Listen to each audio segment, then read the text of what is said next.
प्रभु प्रेमियों, जय श्री कृष्णा। ध्रुव भक्ति पर आपका स्वागत है। मैं हूँ लाजपत शास्त्री। आज की वार्ता के अंतर्गत हम सर्वपितृ अमावस कब है और इस सर्वपितृ अमावस्या में पितृ पूजा का शुभ मुहूर्त कब रहेगा और इस दिन क्या करें और क्या न करें, इन सब विषयों को लेकर के चर्चा करेंगे। हिंदू धर्म में आश्विन महीने की जो अमावस है अत्यधिक महत्व रखती है, जिसे हम सर्वपितृ अमावस्या या आश्विन अमावस्या या महालया अमावस भी कहते हैं। पितृ पक्ष की यह जो तिथि है, यह पितृपक्ष की संपूर्णता तिथि है।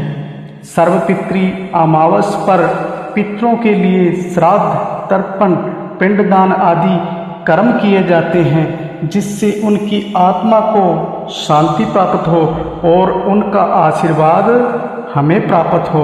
इसलिए इस दिन सूर्योदय से पहले उठ करके स्नान करें। हो सके तो स्नान के जल में गंगा जल मिला करके स्नान करें, और अगर पास में कोई तीर्थ है तो वहाँ पर स्नान करना उत्तम है। इसके बाद दक्षिण दिशा में मुख करके हाथ में जौ, काले तिल और कुशा लेकर के पूर्वजों के निमित्त तर्पण करें और इससे पितरों का आशीर्वाद प्राप्त होगा।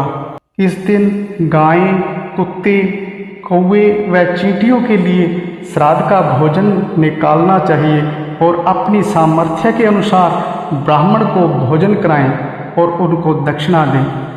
यह जो अमावस का दिन है, यह पितृपक्ष में पितरों के विदाई का दिन है। तो इस दिन पीपल के पेड़ के नीचे या किसी नदी के किनारे जाकर के चौमुखा दीपक अवश्य जलाएं और अपने पितरों से पितृपक्ष में कोई गलती हुई है तो उसके लिए क्षमा याचना करें। इससे पितृ प्रसन्न होंगे। अब बात करते हैं कि अमावस कब रहेगी। तो पंचांग के अनुसार आश्विन मास के कृष्ण पक्ष की अमावस तिथि 21 सितंबर 2025 रात को 12:16 से शुरू होकर के 22 सितंबर 2025 रात को 1:23 तक रहेगी।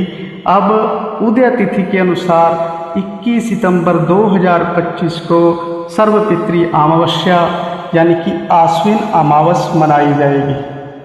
तो यहाँ मित्रों बात करते हैं कि इस दिन ग्रहण भी लगना है, लेकिन हमें इसकी चिंता करने की आवश्यकता नहीं है, क्योंकि जो ग्रहण है ये बाहरले देशों में लगेगा, भारत में यह दिखाई नहीं देगा। इसलिए यहाँ पे किसी प्रकार का सूतक नहीं लगेगा। तो इसलिए हम अपने पितरों का पूजन बिना किसी बाधा के कर पाएंगे। तो पूजा के लिए जो शुभ मुहूर्त रहेगा वो कुतुब मुहूर्त जो है प्रातः 11:50 से लेकर के 12:38 तक रहेगा, और उसके बाद जो रोहिणी मुहूर्त रहेगा वो दोपहर 12:38 से लेकर के 1:27 तक का रहेगा। उसके बाद अपराह्न काल जो दोपहर 1:27 से लेकर के 3:53 तक का जो समय है वो इसका शुभ मुहूर्त है। सर्वपितृ अमावस पर सभी पितरों के निमित्त तर्पण एवं श्राद्ध कर्म करना बड़ा ही पुण्यकारी होता है। विशेष रूप से जिन लोगों को अपने पूर्वजों की मृत्यु तिथि ज्ञात नहीं है, वे इस दिन श्राद्ध कर सकते हैं। और इस दिन हमें क्या नहीं करना चाहिए, तो प्रियजनों, मादक पदार्थ जैसे मदिरा आदि का सेवन नहीं करना चाहिए। तामसिक भोजन जैसे प्याज, लहसुन आदि का निषेध है।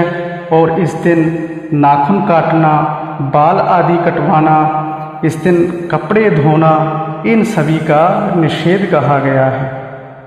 तो एक इसमें विशेष बात और है कि जो रोहिणी मुहूर्त है उसमें अपनों पितरों के निमित्त, जो रोहिणी मुहूर्त है उसमें अपने पितरों के निमित्त एक पेड़ लगाइए। ये मुहूर्त बहुत उत्तम कहा गया है। जो रोहिणी मुहूर्त में पेड़ लगाता है तो बड़ा पुण्य का भागी बनता है। इसी के साथ आप सभी को राधे राधे। बोलिए विष्णु भगवान की जय।